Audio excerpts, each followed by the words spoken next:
Before we begin, an important note: the story you're about to hear is completely fictional. Sandra Haradine, the characters, and events are not real. However, the patterns of stalking behavior, the warning signs, and the resources discussed are very real and could save lives. This is a work of fiction with an educational purpose. In 1985, a young woman walked out of her home on an ordinary Tuesday morning and vanished without a trace.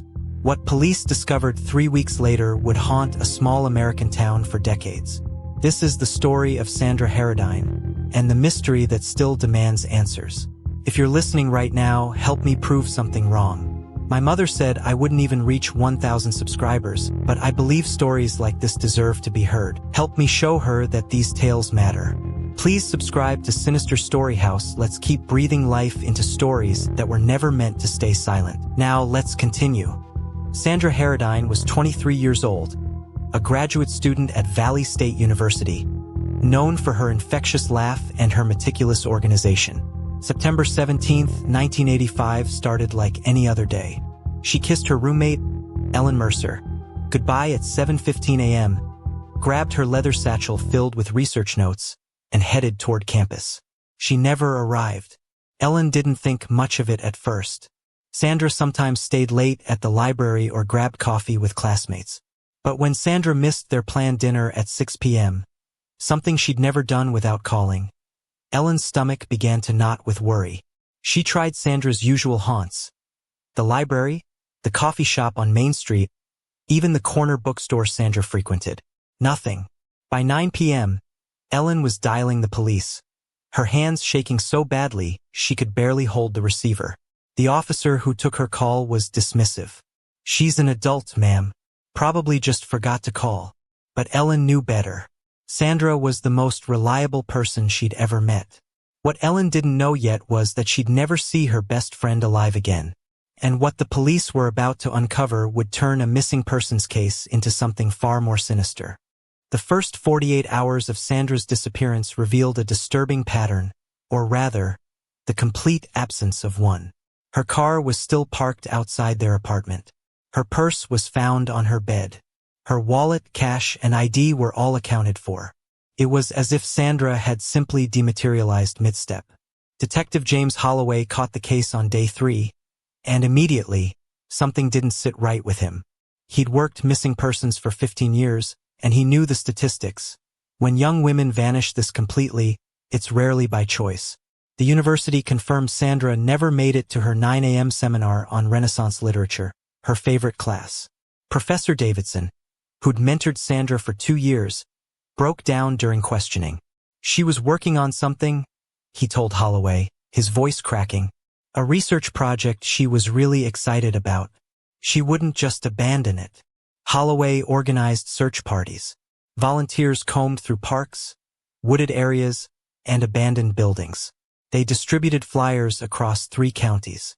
Local news stations ran Sandra's picture every evening, her bright smile beaming from television screens, while families ate dinner in uncomfortable silence. But as the days stretched into a week, then 2, the searchers began to lose hope. And then, on October 8, 1985, a jogger named Marcus Chen made a discovery that would change everything. What he found in Blackwood Forest would confirm everyone's worst fears, and raise questions that remain unanswered to this day. Marcus Chen had been running the Blackwood Forest Trail for years. He knew every twist, every fallen log, every clearing. But on that cool October morning, something caught his eye. A flash of color that didn't belong among the autumn leaves. At first, he thought it was discarded clothing. As he got closer, his heart began to hammer. It was a shoe, a woman's brown leather boot, and there was a foot still in it. Marcus stumbled backward, bile rising in his throat. He ran 3 miles back to the trailhead and called police from a payphone, his voice barely coherent. Within an hour, Blackwood Forest was swarming with investigators, crime scene techs, and forensic specialists. What they found was devastating. Sandra Haradine's body had been carefully concealed beneath layers of branches and leaves, approximately 200 yards from the main trail. She'd been dead for at least 2 weeks, possibly longer. The condition of the remains suggested she'd been killed shortly after her disappearance, meaning she'd been here, alone in these woods, while hundreds of volunteers searched elsewhere. But it was what the medical examiner discovered during the autopsy that transformed this case from a tragic murder into something truly baffling. Dr. Patricia Reeves had performed over 1,000 autopsies in her career, but she'd never seen anything quite like this. The autopsy report on Sandra Haradine raised more questions than it answered. Cause of death: ligature strangulation. Time of death: approximately September 17th or 18th, within hours of her disappearance. The killer had been efficient and methodical. But here's where things got strange. Sandra's body showed evidence of being moved post-mortem, not once, but potentially twice. Lividity patterns indicated she'd been positioned on her back for several hours after death, then moved to her left side, then finally placed face down in the location where Marcus Chun discovered her. The forest floor beneath her body showed no blood, no disturbance consistent with a struggle. She'd been killed somewhere else entirely. Detective Holloway stood in the morgue, staring at Dr. Reeves with growing frustration. So we're looking for at least 2 crime scenes? The murder location and the dump site. At minimum, Dr. Reeves confirmed. But there's something else, Detective. She showed him Sandra's hands.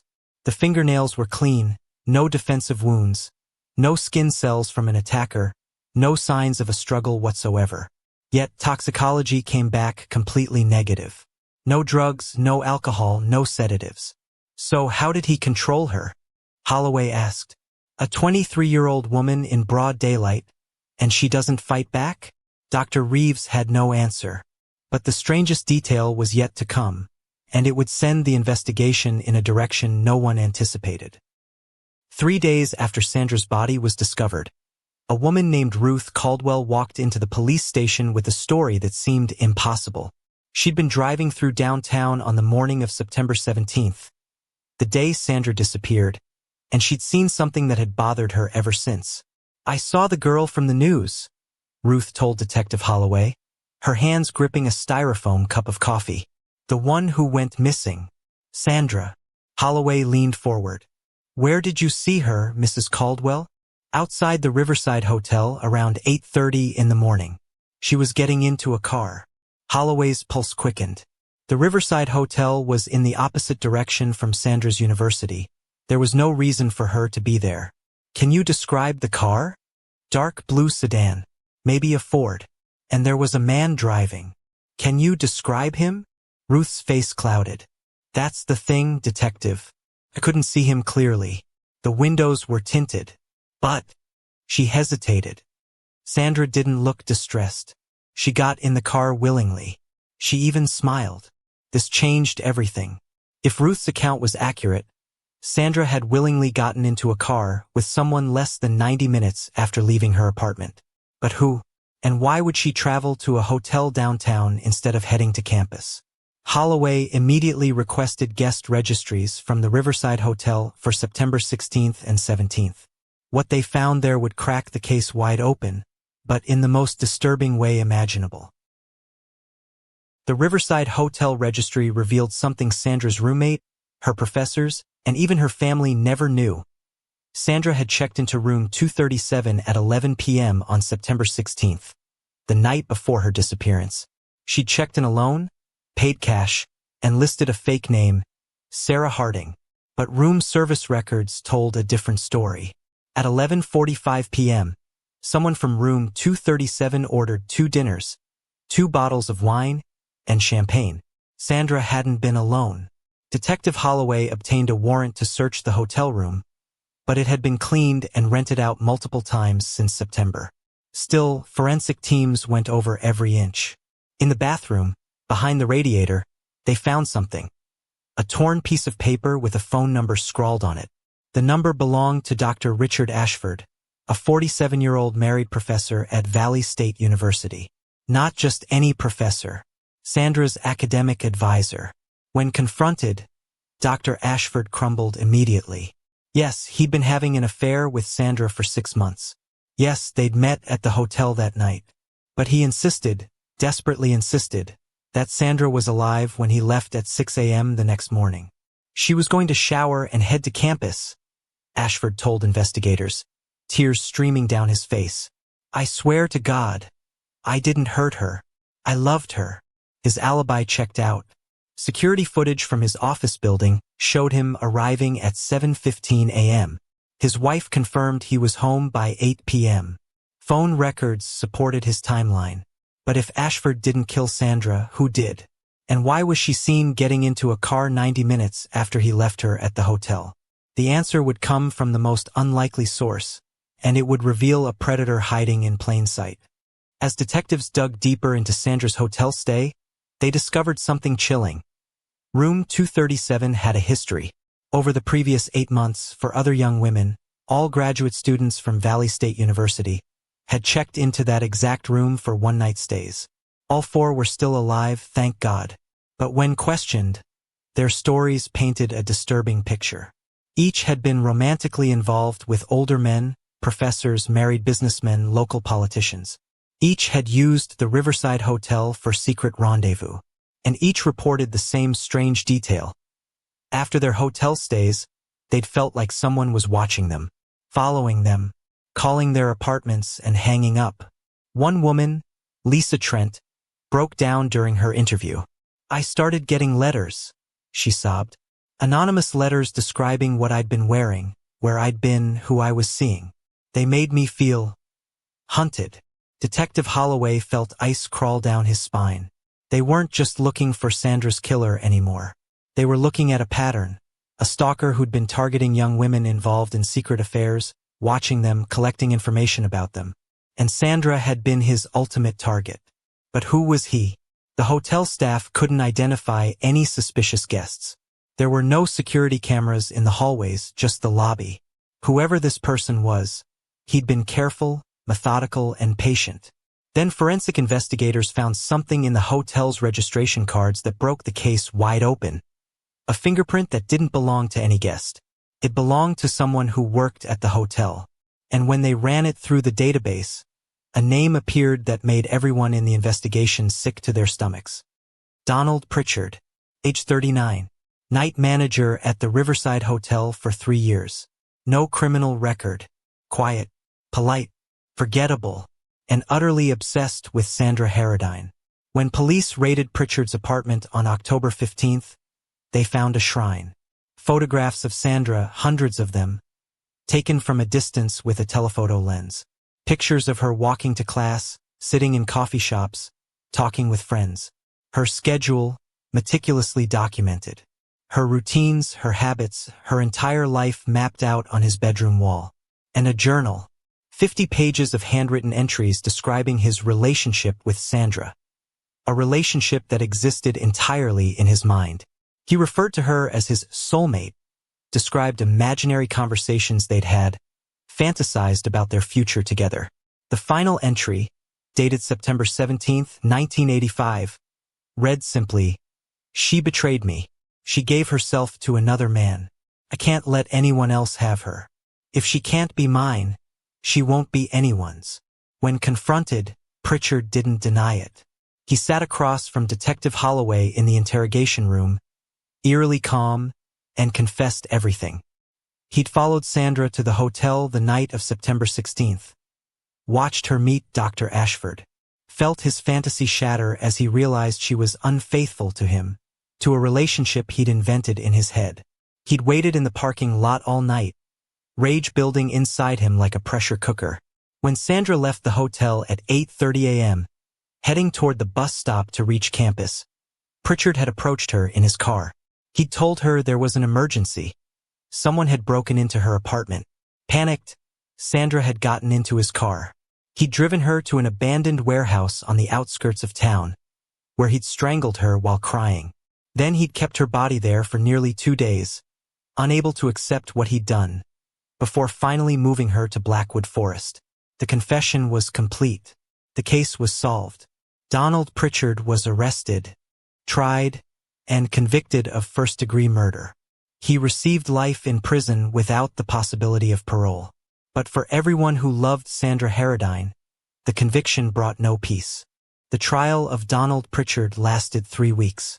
The prosecution presented overwhelming evidence. The photographs, the journal, the forensic evidence linking him to the crime scene, and his own detailed confession.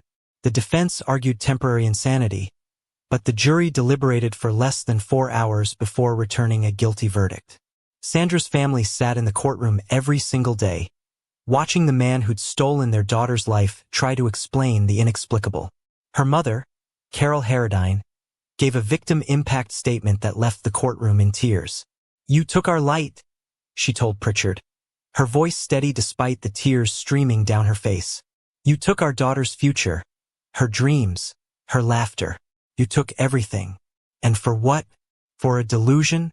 For an obsession that existed only in your sick mind." Pritchard showed no emotion. He simply stared at the table in front of him, as if nothing around him was real. Dr. Richard Ashford's life imploded. His wife divorced him. The university terminated his position. He moved across the country, but the guilt followed him everywhere. In interviews years later, he would say that he thinks about Sandra every single day, about the choices that led her to that hotel room, to that moment where their paths crossed with a predator. Ellen Mercer, Sandra's roommate, eventually finished her degree but left Valley State University. She became an advocate for stalking victims, working to change laws and raise awareness about the warning signs that too often go ignored.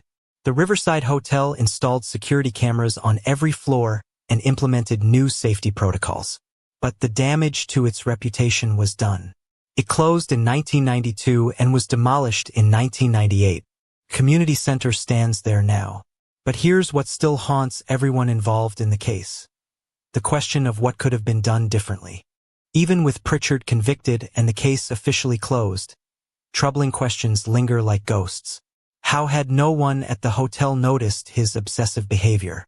Co-workers later admitted that Pritchard sometimes lingered outside room 237, that he seemed unusually interested in certain female guests, but no one thought to report it. "He was just awkward," one employee said. "We thought he was harmless." How many other women had Pritchard stalked before Sandra? The 4 women who'd received threatening letters were the ones who came forward, but police believe there may have been others, women too frightened or ashamed to speak up about their secret relationships. And the most haunting question of all: what if Sandra had told someone about feeling watched? What if she'd noticed the signs that, in hindsight, were everywhere? Lisa Trent, one of the women who'd received stalking letters, later revealed that she'd seen Sandra at the university library just days before her disappearance. "She seemed nervous," Lisa recalled. "She kept looking over her shoulder. I asked if she was okay, and she said she was fine, but I could tell she wasn't. I should have pushed harder." Detective Holloway retired in 1998, but the Haradine case never left him. In an interview in 2015, he reflected on what the case taught him. "Evil doesn't always look like a monster. Sometimes it looks like the quiet guy at the front desk who smiles when you check in. Sometimes it hides in plain sight, wearing a mask of normalcy, until the moment it decides to strike." Donald Pritchard remains in prison today. He's never shown remorse. He's never fully explained why Sandra specifically became his obsession. In the few interviews he's granted over the years, he speaks about her as if they'd been in a real relationship, as if she'd wronged him somehow. It's a delusion he maintains to this day. Sandra Haradine's death changed how law enforcement approaches stalking cases. Before 1985, stalking wasn't even recognized as a crime in most states. Sandra's case, along with several others around the same time, led to the first anti-stalking legislation in California in 1990, and eventually all 50 states followed with similar laws. Valley State University implemented new safety protocols: security escorts after dark, mandatory reporting of inappropriate behavior by faculty, and counseling services for students experiencing harassment. Sandra's Law, as students came to call it, became a model for universities nationwide. The town where Sandra grew up established a scholarship in her name for young women pursuing literature degrees, the field Sandra had been so passionate about. Over the past 40 years, it sent 37 women to college, each carrying a piece of Sandra's unrealized dreams forward. But perhaps the most powerful legacy is the one her family fights to maintain: awareness. Sandra Haradine spent the last 20 years of her life speaking at schools, community centers, and law enforcement conferences about the warning signs of stalking, the importance of trusting your instincts, and the devastating consequences when we dismiss our fears as paranoia. My daughter felt something was wrong, Carol told audiences. Maybe she couldn't articulate it. Maybe she didn't want to seem dramatic or overreactive. But somewhere inside, she knew. We have to teach our children, especially our daughters, that feeling, that instinct is valuable, could save their life. Carol passed away in 2019, but her daughter Ellen Mercer continues the work, running the Sandra Haradine Foundation, which provides resources for stalking victims and funds research into predatory behavior patterns. The Haradine case isn't just a story from 1985. It's a warning that echoes across decades, just as relevant today as it was nearly 40 years ago. Stalking hasn't disappeared. If anything, technology has made it easier. Social media allows predators to learn everything about their victims without ever being physically present. Smartphones, GPS, digital footprints. They've all created new avenues for obsession to flourish in the dark corners of the internet. According to recent statistics, 1 in 6 women and 1 in 19 men will be stalked in their lifetime. 75% of stalking victims know their stalker. And in cases where stalking escalates to violence, there are almost always warning signs that went unheeded. The lesson of Sandra Haradine's story isn't just about the past. It's about today, right now. It's about the person who feels like someone's watching them but doesn't want to seem paranoid. It's about the friend who mentions getting strange messages but laughs it off. It's about recognizing that harmless behavior can mask something much darker. If Sandra's story teaches us anything, it's this: trust your instincts. Speak up. Ask for help. It's not dramatic to protect yourself. It's not paranoid to take threats seriously. It's not overreacting to demand safety. Because somewhere, there's another Donald Pritchard. Another quiet, forgettable person nursing an obsession that exists only in their mind, watching someone, collecting information, building a fantasy that could shatter into violence at any moment. Sandra Marie Haradine was born on June 14, 1962. She loved Renaissance poetry, strong coffee, and thunderstorms. She dreamed of becoming a professor, of writing books that would inspire students the way her teachers had inspired her. She had her mother's stubbornness and her father's laugh. She was kind to everyone she met. She was 23 years old when her life was stolen by a man who'd built a fantasy around someone he never really knew. Today, Sandra's grave in Riverside Cemetery is never without flowers. Friends, family, former classmates, and even strangers who've heard her story leave bouquets and notes. The epitaph on her headstone reads, "She was loved. She is remembered. She will never be forgotten." Every September 17th, the anniversary of her disappearance, the Sandra Haradine Foundation holds a vigil. Hundreds of people gather to light candles, share stories, and recommit to the work of protecting vulnerable people from predators who hide in plain sight. Ellen Mercer, now 62 years old, attends every vigil. She speaks about her best friend not as a victim but as a person. A vibrant, brilliant young woman with a future that should have been filled with joy and accomplishment. Sandra's story didn't end in 1985. Ellen told the crowd at the 2023 vigil. It continues in every law that protects stalking victims. In every woman who trusts her instincts and gets to safety. In every predator who's caught before they can harm someone. Sandra's legacy is measured in the lives that are saved because people learned from her tragedy. The case of Sandra Haradine reminds us that evil often wears the most ordinary face. That obsession can masquerade as harmless admiration until it's too late. That the person checking you in at a hotel, serving you coffee, or simply existing on the periphery of your life might be cataloging your every move. It reminds us that we're all responsible for each other. For noticing when something seems wrong. For speaking up when someone seems uncomfortable, for taking concerns seriously instead of dismissing them. Most importantly, it reminds us that behind every true crime story is a real person whose life mattered.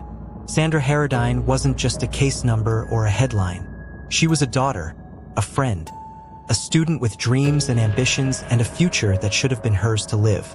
Her story deserves to be told. Her memory deserves to be honored. And the lessons learned from her death deserve to be heeded so that others might live. Rest in peace, Sandra. You are not forgotten. If you or someone you know is experiencing stalking, please contact the National Stalking Resource Center at 1-800-FYICALL or visit their website. Help is available. You don't have to face this alone. Remember to like this video if it impacted you, subscribe for more deep dives into true crime cases, and share it with someone who needs to hear Sandra's story. Together, we can raise awareness and save lives.